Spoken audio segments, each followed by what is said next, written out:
Хүмүүсийг тэгдэлтэй яг ингээд нөгөө нэг зурагтаар харахад нэг гайгүй өндөр харагддаг юм шиг байгаа юм би.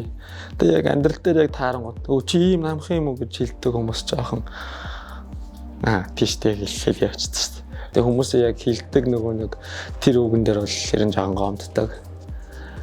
Тэгэл намхан ч гэсэн тэгэл тэн дунд тоглол болоод байна да. Самбайц соноо 50 цагийн мяхан үзэгчдэд энэ өдрийн мэндийг хүргэе. Asomega Stars клубын дамжирчин Ямсах байна.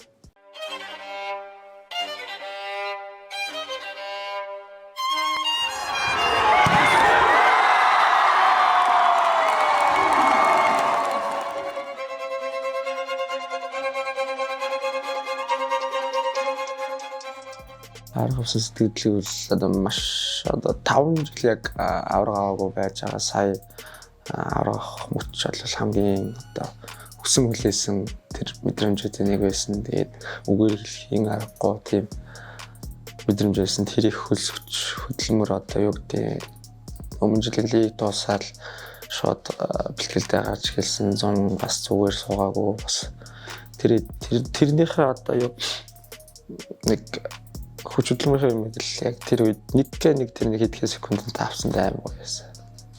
Одоо хоорж хэлсэн цагаас л хойш бөмбөгтөө ер нь л халагдсан юм. Угдаа манай сомч өөрөө болоод амар сонирхдаг одоо юу гэдэг бүгд тийм хоббитой бүх хүмүүс нь болол мэддэг тоглолдог тийм хүмүүс болохоор ялтчгүй тэр спорт руу татагдаж орсон. Анхны багш гэвэл Эрдэнэгийн Экватор гэж хүн байгаа. Тэгээд тэр багш маань хамгийн анх миний суурийг тавьж өгөөд тэгээд цаашдаа өөрөө тэгээд ерэн сураад зондор нь бас ганц нэг дасгалж олагч нараа өөрчлөгдөд тэгээд Asomega Stars клуб дээрстэй. Шууд ихээс илүү нөгөө нэг мөнх эрдэнэгээд одоо манай дасгал дасгалж олагч байгаа шүү дээ.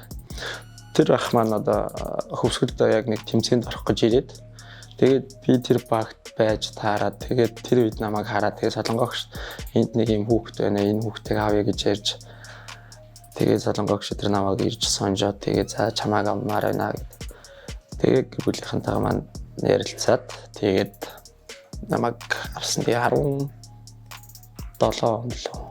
он лөө 16 онд ер нь яригдж эхлээ. 17 онд яг содаа хамгийн анхны одоо юу гэх тэмцээнд орж ирсэн. Тэр үед ч одоо 19 настай жоохон ч хүүхдээсэн. Тэгээд замын суугаал ах нарыг одоо хажуунаас нь өмнө одоо зурагтаар тэгэл тэр дээр үзэгчийн суудал дээр л харж байсан бол яг хажуунаас нь ирээд тэр хүмүүсийн хөдөлгөөн болгоны ингээ сайн ажиглаж тэр хүмүүсийн бөмбөгөн дээр яаж очиж гэсэн тэр юмнуудыг маш сайн харж тэгээд тэрийг амар их өөртөө суулгах гэж амар хичээсэн. Одоо бол театраас дахнараасаа суралцаад явж л энэ. Хүний нөгөө багын бас нэг юм байдаг баг. Би баг ахт их дугуун дүүхтэй байсан хөдөлгөөнтөө тэгээ ер нь аав ээжийн ген гэж бас байгаа гэж боддог. Биологи өгдөл гэж байгаа шүү дээ. Тэр талынх нь өгдөл надад бас нэг хувь нь арай илүү ийс юм болов гэж боддог. Тэгээ бас өөрөө өсөлттэй болох гэж өөрөө амар их дасгал хийдэг гэсэн. Ер нь амар их дасгал хийжсэн. Тэгээ тэрний үр дүнд одоогийн энэ өсөлтийг олж авсан гэх юм уу.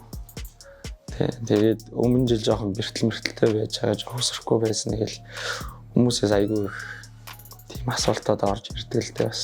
Байнгын зурагтаар л үздэг байсан та. Тэгээд цөөхөн нөгөө нэг би ч нөгөө суманд байсан болохоор бас. Тэгээд хажуунаас нь харахад бол тэгэл бүх шилдэг бүх шагналыг авдаг байсан. Тэгээд тэгш тоглолттой. Одоо л хичээхэн тэр тоглолтыг л дуурайх гал хичээж л байна да. Лигтээ тэр үед ч гэсэн намхан нуруутай гэж явдаг байсан ч гэсэн бас тэр үед бас өсрэлттэй тийм бяртаа хүчтэй довтлоотой шартаа тийм үл хүн байсан. Ер нь л тэрийг нь ер нь тэгш тоглолтын ер нь амар одоо болох гэж хичээхэн дээр тоглолтыг л хичээж байна да. Ер нь нэг байж байгаа битээр нэг ярилцтыг. Тэгээд иймэрхүү юм дээр хаалт чинь энийг ингэчүүл яасан ингээд тэрэн дээрээс миний нөгөө нэг болохгүй байгаа өнцгийн юмыг тэр хүн аль хэдийн харцсан өөрөө тэр миний оронд тамирчин байсан болохоор тэр юмыг харцсан. Тэгээд надад зөвлөختөө чи энийг ингээл өөрчилчих гэсэн юмнуудыг айгүй нэг тийм чухал үед моментэд яг надад илээд өгчдөг. Тэрийг би бас сайн ойлгож авч ингэж явдаг гэх юм уу. Тэгээ ер нь болохгүй байгаа юмнуудаа би энийг ингээд миний энд болохгүй байх ингээ хэлэнгүүт чи энийг ингэчих гээд тийм байдлаар ер нь айгүй их зөвлөдөг. Сэтгэл зүйн хувьд бол өөрийгөө бэлддэг гэх юм бол өөртөө их ярьдаг гэх юм уу. Одоо ямар нэгэн байдалд дуу сонсож байгаа талент өөрийгөө хараад ч юм эсвэл гээшээ нүдэ ханжаагаад тэгээ дууны хэмнэлээр яг тоглолтоо бодож тэгээ өөрийнхөө сэтгэл зүг ер нь бол бэлддэг. Эсвэл машинда явж явах замдаа машина бариа явж явах замдаа тийм ритинг өндөртөө эсвэл нэг бол ритингийн намнуухан аймаар өөрийгөө бэлдэж ирдэг гэх юм уу. Замдаа бэлддэг. Тэрний өмнө өөрийгөө тоглолтоо бэлддэг. Тэгэл өрсөлдөгчийн нүдээр л харна шүү дээ. Тэгэл тэрнээс нэг талбайгаас гарсан тохиолдол нэг одоо өвөр түрүүндээ ороод нэгээд сайхан тэрэл унтдаг та. Тэгэл ер нь бол талбай дээр гарсан бол өрсөлдөгчийн нүдээр хараад. Гэхдээ тэрэнд бол нэг мэдээж хүндлэлтэй хандна. Тэр хүндлэлээ эзэж ивдэггүйгээр тэгэл сайхан үзэндээ. Шүгэл дуурж эхэллээд шүгэл дуустал өөрийгөө бүрэн 100%-аар дайчлал гэж боддог та. Нэг одоо юу гэх юм тоо өндөр гараад орингууд жоохон бус хүмүүс цаа одоо ингэж жоохон азгараад бие сул тавилаа гэж ярьдаг шүү дээ. Харин ч тэрэн дээр улам ихтраад тоглохыг л ер нь боддог. Тэр дотроо. Тэгээд хэлэхдээ ч гэсэн өөртөө тэгж хэлдэг байхгүй. Шүгэл дуураад шүгэл дуустал 100%-аар гэж боддог. Нуруугаар гэхгүй бол ер нь одоо нэг гадагшаа яваад тоглоод өөрийгөө легоноор тамирчнаар гэдэг нэг тоглохыг ер нь одоо мөрөдөж байгаа. Тэгээ эх жилийнхээ одоо лигийн зорилгыг тавиад дахиад одоо өчтөрөөс одоо нэг хэд хоног амарцаад өчтөрөөс нэг жоохон бэлтгэлийг эхэлсэн. Одоо зорилго руу одоо багаагаар шаач хатаар дахиад бодолтой байгаа. Өдөр ирэх тусам манай Монгол хэлийг чанга ширүүн болж байна. Амар тоглолтын ур чадвар төвшин амар өндөр болж байна. Гадаадаас ирж байгаа легонорууд маш гологдож буцаж байна. Бас ирээд бас замын цуух тохиолдлууд амар их байна легонорууд.